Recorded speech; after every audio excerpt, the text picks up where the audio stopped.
ਜੀ ਡਾਕਟਰ ਸਾਹਿਬ, ਸਾਡੇ ਕੋਲ ਅਗਲਾ YouTube ਕਮੈਂਟ ਸਾਡੀ BR ਅੰਬੇਦਕਰ ਦੇ ਕਨਵਰਸੇਸ਼ਨ ਦੇ ਮੁੱਦੇ ਤੇ ਸਿੱਖਾਂ ਖਿਲਾਫ ਗਾਂਧੀ ਦੇ ਵਿਚਾਰਾਂ ਵਾਲੀ ਵੀਡੀਓ ਤੇ ਪੰਜਾਬ ਸਿੰਘ ਦੀ ID ਤੋਂ ਆਇਆ ਹੈ। ਇਹ ਲਿਖਦੇ ਹਨ, ਡਾਕਟਰ ਸਾਹਿਬ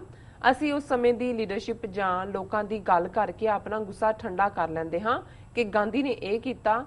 ਉਹ ਕਿਹਾ, ਇਹ ਕਿਹਾ, ਪਰ ਅੱਜ ਆਮ ਆਦਮੀ ਪਾਰਟੀ ਕੀ ਕਰ ਰਹੀ ਹੈ, ਕੁਮਾਰ ਵਿਸ਼ਵਾਸ ਕੀ ਕਰ ਰਿਹਾ ਹੈ। ਕਿਸੇ ਵੀ ਆਮ ਆਦਮੀ ਪਾਰਟੀ ਦੇ ਲੀਡਰ ਨੇ ਕੁਮਾਰ ਵਿਸ਼ਵਾਸ ਦੇ ਬਿਆਨ ਨੂੰ ਗਲਤ ਨਹੀਂ ਕਿਹਾ ਤੇ ਸਾਡੇ ਸਿੱਖ ਅੱਜ ਵੀ ਆਮ ਆਦਮੀ ਪਾਰਟੀ ਦਾ ਪ੍ਰਚਾਰ ਕਰਦੇ ਹਨ। ਕੀ ਕਹੋਗੇ ਤੁਸੀਂ ਇਸ ਬਾਰੇ ਜੀ ਡਾਕਟਰ ਸਾਹਿਬ? ਵੀਰ ਪੰਜਾਬ ਸਿੰਘ ਜੀ ਦਾ ਬਹੁਤ-ਬਹੁਤ ਸ਼ੁਕਰੀਆ, ਉਹਨਾਂ ਨੇ ਆਪਣੇ ਕਮੈਂਟ ਕੀਤਾ। ਅਸੀਂ ਪਿਛਲੇ ਦਿਨਾਂ 'ਚ ਵੀ ਬੜੇ ਵੇਰਵੇ ਦੇ ਨਾਲ ਇਸ ਇਸ਼ੂ ਨੂੰ ਟੱਚ ਕੀਤਾ ਸੀ ਕਿ ਬਹੁਤ ਵਾਰ ਜਦੋਂ ਕਿਸੇ ਇੱਕ ਢਾਂਚੇ ਤੋਂ ਫਰਸਟ੍ਰੇਸ਼ਨ ਹੁੰਦੀ ਹੈ, ਡੈਸਪੈਰੇਸ਼ਨ ਹੁੰਦੀ ਹੈ, ਅਕੇਵਾਂ ਹੁੰਦਾ ਹੈ ਜੀ, ਤੇ ਫਿਰ ਬਹੁਤ ਵਾਰ ਅਸੀਂ ਕਹਿੰਦੇ ਹਾਂ ਕਿ ਜਿਹੜਾ ਮਰਜ਼ੀ ਆ ਜਾਏ ਇਹਦੇ ਨਾਲੋਂ ਤਾਂ ਚੰਗਾ ਹੋਏਗਾ, ਇਹਨਾਂ ਤੋਂ ਖਹਿੜਾ ਛਡਾਓ। ਸੋ ਜਿਹੜੇ ਬਹੁਤ ਸਾਰੇ ਲੋਕਾਂ ਨੇ ਪਿਛਲੀਆਂ ਪਾਰਲੀਮੈਂਟ ਦੀਆਂ ਚੋਣਾਂ 'ਚ ਵੀ ਆਮ ਆਦਮੀ ਪਾਰਟੀ ਦੇ 4 MP ਜਿਤਾਏ ਜਾਂ ਜਿਹੜੇ ਹਾਰੇ ਵੀ ਉਹਨਾਂ ਨੂੰ ਵੀ 2-2 ਲੱਖ ਵੋਟਾਂ ਦਵਾਈਆਂ, ਜ਼ਾਹਰ ਹੈ ਕਿ ਉਹਨਾਂ ਨੇ ਇਸ ਸਾਈਕੀ ਚੋਂ ਹੀ, ਇਸ ਮਾਨਸਿਕਤਾ ਚੋਂ ਹੀ ਇਹ ਨਤੀਜਾ ਕੱਢਿਆ ਕਿ ਵੀ ਇਹਨਾਂ ਨੂੰ ਕੱਢੋ ਇੱਥੋਂ। ਪਰ ਅਸੀਂ ਇਹ ਸਮਝਦੇ ਹਾਂ ਕਿ ਇਹ ਪਾਰਟ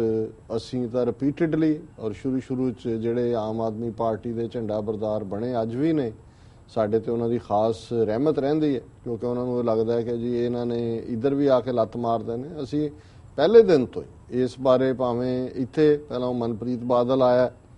ਜਿਸ ਤਰੀਕੇ ਨਾਲ ਕੋਸਟ ਟੂ ਕੋਸਟ ਸਾਰੇ ਹੀ ਮਨਪ੍ਰੀਤ ਬਾਦਲ ਤਾਂ ਹੁਣ ਕਿੱਥੇ ਗਏ ਸਾਰੇ ਜੀ, ਔਰ ਉਦੋਂ ਜਦੋਂ ਅਸੀਂ ਕਿਹਾ ਉਹਨਾਂ ਨੇ ਕਿਹਾ ਜੀ ਤੁਹਾਨੂੰ ਚਲੋ ਕੋਈ ਨਹੀਂ, ਮਨਪ੍ਰੀਤ ਬਾਦਲ ਭਾਵੇਂ ਨਿਕੰਮਾ ਹੈ, ਕਾਮਰੇਡ ਹੈ, ਉਸ ਦਾ ਕੋਈ ਵਿਸ਼ਵਾਸ ਨਹੀਂ ਹੈ, ਬਾਦਲਾਂ ਨਾਲ ਹੀ ਰਿਹਾ, ਪਰ ਸੁਖਬੀਰ ਨੂੰ ਇਹੀ ਢਾ ਸਕਦਾ ਔਰ ਇਹ ਇਹਨਾਂ ਦੇ ਘਰੇਲੂ ਹੈ। ਮੈਂ ਕਿਹਾ ਜੀ ਇਹ ਰੌਲਾ ਹੀ ਸਿਰਫ ਇਹ ਸਾਰੇ ਜਿੰਨੇ ਕਾਲੇ ਕਾਰਨਾਮੇ ਬਾਦਲ ਦੇ ਅੱਧੀ ਸਦੀ ਦੇ ਪੋਲੀਟੀਕਲ ਲਾਈਫ ਦੇ ਨੇ, ਉਹਦੇ 'ਚ ਫਰੰਟਮੈਨ ਹੀ ਮਨਪ੍ਰੀਤ ਸੀ। ਇਹ ਹੈ ਵੀ ਮਰਨ ਲੱਗਿਆ ਇਹਦੀ ਘਰ ਵਾਲੀ ਨੇ, ਬਾਦਲ ਦੀ ਨੇ ਕਿਹਾ ਕਿ ਜੀ ਮੈਂ ਮੇਰੇ ਪੁੱਤਰ ਨੂੰ ਦੇ ਸਿਰ ਤੇ ਕਲਗੀ ਬੰਨ੍ਹ ਦੇ, ਉਹਨੂੰ ਸਿੰਘਾਸਨ ਤੇ ਬਿਠਾ ਦੇ, ਤੇ ਮਨਪ੍ਰੀਤ ਨੂੰ ਜਿਹੜਾ ਉਹ ਲਾਰਾ ਲਾ ਕੇ ਜਿਹੜਾ ਜਾਂ ਉਹਨੂੰ ਉਹ ਜਿਹੜਾ ਆਪਣਾ ਜਾਂ ਉਹਨੂੰ ਪਤਾ ਸੀ ਆਪਣੇ ਮੁੰਡੇ ਦਾ, ਉਹਨੂੰ ਸੀ ਵੀ ਚਲੋ ਇਹ ਥੋੜਾ ਬਹੁਤ ਇਹਦੇ ਨਾਲ ਉਹ ਸਿਆਣਾ ਤੇ ਇਹਨੂੰ ਬਣਾਉਣਾ। ਝਗੜਾ ਇਸ ਗੱਲ ਦਾ ਸੀ ਔਰ ਅਲਟੀਮੇਟਲੀ ਉਹੀ ਮਨਪ੍ਰੀਤ ਜਿਵੇਂ ਉਹ ਡਿੱਗਿਆ, ਫਿਰ ਪਹਿਲਾਂ ਇੱਕ ਕਰਕੇ ਬੰਦੇ ਛੱਡ ਕੇ ਫਿਰ ਅਲਟੀਮੇਟਲੀ ਹੁਣ ਕਾਂਗਰਸ 'ਚ ਆ ਗਿਆ। ਪਿਛਲੀ ਪਾਰਲੀਮੈਂਟ ਦੀ ਚੋਣ ਉਹਨੇ ਬਠਿੰਡੇ ਤੋਂ ਕਾਂਗਰਸ ਦੀ ਸੀਟ ਤੇ ਲੜੀ, ਹੁਣ ਰੈਗੂਲਰਲੀ ਕਾਂਗਰਸ 'ਚ ਆ ਗਿਆ। ਹੁਣ ਉਹੀ ਜਿਹੜੀ ਕਰਾਊਡ ਤੇ ਉਹਨਾਂ ਨਾਲ ਕੁਝ ਹੋਰ ਰਲ ਗਏ, ਉਹ ਆਮ ਆਦਮੀ ਪਾਰਟੀ ਦਾ ਝੰਡਾ ਚੁੱਕ ਲਿਆ ਉਹਨਾਂ ਨੇ।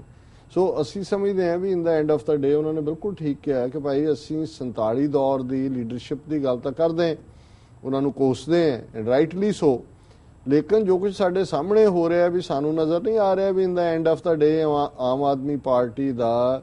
ਓਵਰਆਲ ਏਜੰਡਾ ਕੀ ਹੈ ਜੀ। ਉਹਨਾਂ ਦੇ ਵਿੱਚ ਉਹੀ ਹਿੰਦੂਤਵੀ ਜਿਹੜੀ ਵਿਚਾਰਧਾਰਾ, ਉਸ ਦੀ ਅਸੀਂ ਤਾਂ ਸ਼ੁਰੂ 'ਚ ਇਹਨੂੰ C ਟੀਮ ਕਿਹਾ ਸੀ ਵੀ BJP A ਟੀਮ ਹੈ, ਕਾਂਗਰਸ B ਟੀਮ ਹੈ, ਆਮ ਆਦਮੀ ਪਾਰਟੀ C ਟੀਮ ਹੈ। ਔਰ ਜਿਸ ਤਰੀਕੇ ਦੇ ਨਾਲ ਇਹ ਸਾਰਾ ਵੇਰਵਾ ਸਾਹਮਣੇ ਆਇਆ ਔਰ ਈਵਨ ਸ਼ਸ਼ੀ ਕਾਂਤ ਵਰਗਾ ਪੰਜਾਬੀ ਹਿੰਦੂ, ਔਰ ਮੈਂ ਸਮਝਦਾ ਕਿ ਮੈਂ ਐਡਮਾਇਰ ਕਰਦਾ ਕਿ ਕਈ ਵਾਰ ਆਪਣੇ ਭਾਈਚਾਰੇ ਦੇ ਖਿਲਾਫ ਕੋਈ ਸਟਰੋਂਗ ਸਟੈਂਡ ਲੈਣਾ ਇਹ ਸੌਖਾ ਨਹੀਂ ਹੁੰਦਾ।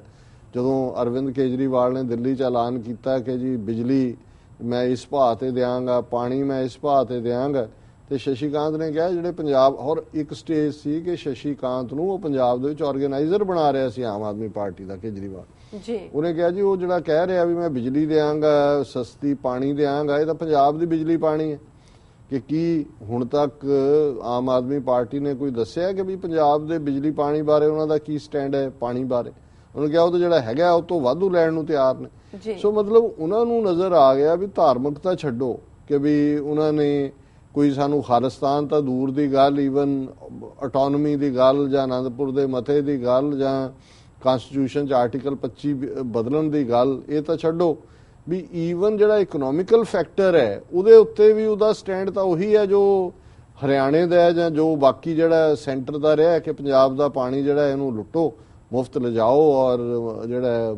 ਉਸ ਨੂੰ ਬਿਲਕੁਲ ਅੱਧਾ ਕੁ ਪੰਜਾਬ ਜਿਹੜਾ ਉਹ ਸੇਮ ਦਾ ਮਾਰਿਆ, ਅੱਧਾ ਕੁ ਜਿਹੜਾ ਉਸ ਦੇ ਵਿੱਚ ਜਿਹੜਾ ਉਹ ਪਾਣੀ ਦਾ ਲੈਵਲ ਕਿੱਥੇ ਔਰ ਬਿਮਾਰੀ ਕਿਸ ਹੱਦ ਤੱਕ ਗਈ ਹੋਈ ਹੈ। ਸੋ ਮੈਂ ਸਮਝਦਾ ਵੀ ਇਹ ਹੁਣ ਕੀ ਕੀਤਾ ਜਾਏ ਆਪਣੇ ਉਹਨਾਂ ਵੀਰਾਂ ਭੈਣਾਂ ਦਾ ਜਿਹੜੇ ਕਿ ਜਸਟ ਇੱਕ ਸਟੇਜ ਨੂੰ ਭਾਵੁਕ ਹੋ ਕੇ ਦੇਖਦੇ ਨੇ ਔਰ ਫਿਰ ਉਹਨਾਂ ਨੂੰ ਲੱਗਦਾ ਕਿ ਜੀ ਠੀਕ ਹੈ, ਫਿਰ ਜਦੋਂ ਕੋ ਅੱਗੇ ਜਾ ਕੇ ਰੀਅਲ ਠੁੱਡ ਵੱਜਦਾ ਹੈ, ਫਿਰ ਉਹੀ ਸਾਡਾ ਹਾਰ ਹੁੰਦਾ ਹੈ ਜੀ, ਖਾਲਸਾ ਜੀ ਧੋਖਾ ਹੋ ਗਿਆ ਪੰਥ ਨਾਲ। ਫਿਰ ਉਹਨਾਂ ਨੂੰ ਲੱਗਦਾ ਕਿ ਜੀ ਅਸੀਂ ਲੈਟ ਡਾਊਨ ਹੋਏ। ਔਰ ਮੈਂ ਸਮਝਦਾ ਵੀ ਹਾਲਾਂ ਅਸੀਂ ਕਮੈਂਟ ਨਹੀਂ ਸੀ ਕੀਤਾ ਜਦੋਂ ਐਡਵੋਕੇਟ HS ਫੂਲਕੇ ਨੇ ਰਿਜ਼ਾਈਨ ਕੀਤਾ। ਸੋ ਇੱਕ ਸਟੇਜ ਤੇ ਫੂਲਕਾ ਪੰਜਾਬ ਦੇ ਵਿੱਚ ਮੇਨ ਫੇਸ ਸੀ ਆਮ ਆਦਮੀ ਪਾਰਟੀ ਦਾ, ਔਰ ਉਹਨੇ ਬੇਸ਼ੱਕ ਉਹਨੂੰ ਅਲਟੀਮੇਟਲੀ ਲੁਧਿਆਣੇ ਦੇ ਦੂਸਰੇ ਹਿੰਦੂਆਂ ਨੇ ਹਰਾਇਆ ਜੀ, ਕਿਉਂਕਿ ਜਦੋਂ ਉਹਦਾ ਬੇਅੰਤੇ ਦਾ ਪੋਤਾ ਕਾਤਲ ਦਾ ਉਹ ਜਾ ਕੇ ਕਿਹਾ ਜੀ ਤੁਸੀਂ ਇੱਥੇ ਬੈਠੇ ਹੋ ਹਿੰਦੂਆਂ ਨੂੰ, ਉਹਨੇ ਕਿਹਾ ਇਹ ਤਾਂ ਮੇਰੇ ਦਾਦੇ ਦੀ ਬਦੌਲਤ ਹੈ। ਸੋ ਉਹਨਾਂ ਨੇ ਜਿਹੜਾ ਈਵਨ ਕਾਂਗਰਸ ਨੂੰ ਵੀ ਵੋਟਾਂ ਪਾਉਣ ਵਾਲੇ ਸੀ, ਉਹਨਾਂ ਨੇ ਵੋਟਾਂ ਜਿਹੜੀਆਂ ਨੇ ਉਹ ਕਾਂਗਰਸ ਵਾਲਿਆਂ ਨੇ ਤਾਂ ਪਾਈਆਂ, BJP ਵਾਲਿਆਂ ਨੇ ਵੀ ਪਾਈਆਂ ਉਹਨੂੰ ਜੀ। ਨਤੀਜੇ ਦੇ ਤੌਰ ਹਾਲਾਂਕਿ ਜਿੰਨੀ ਪਿੰਡੂ ਬੈਲਟ ਸੀ ਸਾਰੀ, ਉਹਦੇ ਚ ਮੈਜੋਰਿਟੀ ਜਿਹੜੀ ਹੈ ਉਹ ਫੂਲਕੇ ਦੇ ਨਾਲ ਆਈ, ਬਹੁਤ ਵੋਟ ਉਹਨੇ ਲਈ। ਲੇਕਿਨ ਜੇ ਅੱਜ ਫੂਲਕਾ ਜਿਹੜਾ ਹੈ ਉਹ ਸਭ ਕੁਝ ਤੋਂ ਰਿਜ਼ਾਈਨ ਕਰਕੇ ਗਿਆ, ਇਹ ਕਹਿ ਕੇ ਜੀ ਮੈਂ ਜਿਹੜੇ 30 ਸਾਲ ਤੋਂ ਕੇਸ ਨੇ ਪੈਂਡਿੰਗ ਉਹਨਾਂ ਨੂੰ ਜਿਹੜਾ ਦੇਖਣਾ, ਉਹ ਤਾਂ ਪਹਿਲਾਂ ਵੀ ਪਤਾ ਹੀ ਸੀ ਕਿ ਵੀ ਕੇਸਾਂ ਦਾ ਤਾਂ ਹੋ ਚੁੱਕਾ ਜੋ ਕੁਝ ਵੀ ਹੁਣ ਹੋਣਾ। ਪਰ ਮੈਂ ਇਹ ਸਮਝਦਾ ਵੀ ਚਲੋ ਉਹਦੇ ਚ ਇੰਨੀ ਕਈ ਵਾਰੀ ਜਿਹੜੇ ਲੋਕ ਸ਼ਾਇਸਤਗੀ ਵਾਲੇ ਹੁੰਦੇ ਨੇ ਉਹ ਕਿਸੇ ਬਲੇਮ ਗੇਮ ਚ ਨਹੀਂ ਆਉਂਦੇ ਕਿ ਵੀ ਆਹ ਗਲਤ ਹੈ ਉਹ ਨਹੀਂ ਹੈ। ਹਾਲਾਂਕਿ ਕਿਸੇ ਵੇਲੇ ਬਾਦਲਾਂ 'ਚ ਜਾਣ ਲਈ ਜਦੋਂ ਇਹ ਥੋੜੇ ਜਿਹੇ ਬਹੁਤ ਜਿਸ ਨੂੰ ਕਹੋ ਵੀ ਬੇਚੈਨ ਸੀ, ਤੇ ਉਦੋਂ ਬਾਦਲਾਂ ਨੇ ਬੜੀ ਚਲਾਕੀ ਨਾਲ ਪਰਮਜੀਤ ਸਿੰਘ ਸਰਨੇ ਦੇ ਖਿਲਾਫ ਫੂਲਕੇ ਨੂੰ ਵਰਤਿਆ, ਬਿਆਨਬਾਜ਼ੀ ਹੋਈ, ਅਕਾਲ ਤਖਤ ਤੇ ਵੀ ਲਿਖਣ ਲਿਖਾਣ ਤੱਕ ਗੱਲ ਗਈ। ਪਰ ਮੈਂ ਸਮਝਦਾ ਵੀ ਉਹਨਾਂ ਨੂੰ ਲੱਗਾ ਹੋਣਾ ਕਿ ਵੀ ਇੱਕ ਵਾਰ ਤਾਂ ਕਰ ਲਿਆ, ਹੁਣ ਦੁਬਾਰਾ ਕਾਹਨੂੰ ਪੈਣਾ ਇਸ ਖੇਡ ਦੇ ਵਿੱਚ। ਸੋ ਇੱਜ਼ਤਦਾਰ ਤਰੀਕੇ ਨਾਲ ਪਿੱਛੇ ਹਟ ਗਏ। ਸੋ ਮੈਂ ਸਮਝਦਾ ਵੀ ਇਹ ਪਾਰਟ ਜਿਹੜਾ, ਹਾਲਾਂ ਮੈਂ ਇਹਦੇ ਚੋਂ ਦੂਸਰਿਆਂ ਦੀ ਗੱਲ ਨਹੀਂ ਕਰਦਾ ਜਿਹੜੇ ਕਿ ਧਰਮਵੀਰ ਜਾਂ ਹਰਿੰਦਰ ਸਿੰਘ ਖਾਲਸਾ, ਉਹ ਉਹਨਾਂ ਦਾ ਆਪਣਾ ਕੀ ਉਹ ਮੇਰਾ ਖਿਆਲ ਹੈ ਚੀਫ ਮਿਨਿਸਟਰੀ ਦੀ ਕੁਰਸੀ ਇੱਕ ਹੈ, ਹਰ ਇੱਕ ਨਹੀਂ ਆਪਣਾ ਮੂੰਹ ਜਿਹੜਾ ਸੀ ਉਹ ਚੀਫ ਮਿਨਿਸਟਰ ਵਰਗਾ ਬਣਾਇਆ ਸੀ ਕਿ ਜੀ ਬਾਦਲ ਤਾਂ ਗਿਆ, ਹੁਣ ਆਮ ਆਦਮੀ ਪਾਰਟੀ ਦੀ ਚੜ੍ਹਤ ਹੋਏਗੀ। ਸੋ ਹਰ ਇੱਕ ਨੂੰ, ਹਰਿੰਦਰ ਸਿੰਘ ਖਾਲਸਾ ਨੂੰ ਵੀ ਲੱਗਦਾ ਹੋਣਾ ਕਿ ਜੀ ਮੈਂ ਫੋਰਨ ਸਰਵਿਸ, ਇੰਡੀਅਨ ਫੋਰਨ ਮੈਂ ਕੁਰਬਾਨੀ ਕੀਤੀ, ਛੱਡਿਆ, ਚੀਫ ਮਿਨਿਸਟਰ ਦਾ ਫੇਸ ਮੈਂ, ਹੋ ਸਕਦਾ ਫੂਲਕਾ ਸਾਹਿਬ ਦਾ ਐਂਬੀਸ਼ਨ ਵੀ ਹੋਏ। ਤੇ ਉਹਨਾਂ ਨੇ ਆ ਕੇ ਆਪਣੇ ਅਬਜ਼ਰਵਰ ਤੇ ਦੂਜੇ ਭੇਜ ਕੇ ਨਾਲ ਹੀ ਇਹ ਵੀ ਸਟੋਰੀ ਪਲਾਂਟ ਹੋ ਗਈ ਕਿ ਜੀ ਅਰਵਿੰਦ ਕੇਜਰੀਵਾਲ ਖੁਦ ਜਿਹੜੇ ਨੇ ਉਹ ਚੀਫ ਮਿਨਿਸਟਰ ਪੰਜਾਬ ਦਾ ਕੈਂਡੀਡੇਟ ਹੋ ਸਕਦੇ ਨੇ। ਸੋ ਮੈਂ ਸਮਝਦਾ ਵੀ ਕੁੱਲ ਮਿਲਾ ਕੇ ਬੇਸ਼ੱਕ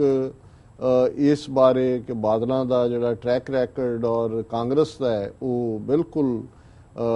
ਜਿਲਚ ਹੈ ਇਸ ਵੇਲੇ। ਸੋ ਇਹਦਾ ਮਤਲਬ ਇਹ ਨਹੀਂ ਹੈ ਕਿ ਤੁਸੀਂ ਕੋਈ ਐਸਾ ਆਲਟਰਨੇਟਿਵ ਲੈ ਆਓ ਜਿਹੜਾ ਕਿ ਉਹਨਾਂ ਦੀ ਨੀਤੀਆਂ ਨੂੰ ਹੀ ਸਮਰਥਨ ਦਿੰਦਾ ਹੋਏ। ਸੋ ਇਹਨਾਂ ਦਾ ਵੀਰ ਪੰਜਾਬ ਸਿੰਘ ਜੀ ਦਾ ਅਸੀਂ ਸ਼ੁਕਰੀਆ ਅਦਾ ਕਰਦੇ ਹਾਂ, ਉਹਨੇ ਇਸ ਮੁੱਦੇ ਤੇ ਲਿਖਿਆ। ਜੀ ਡਾਕਟਰ ਸਾਹਿਬ।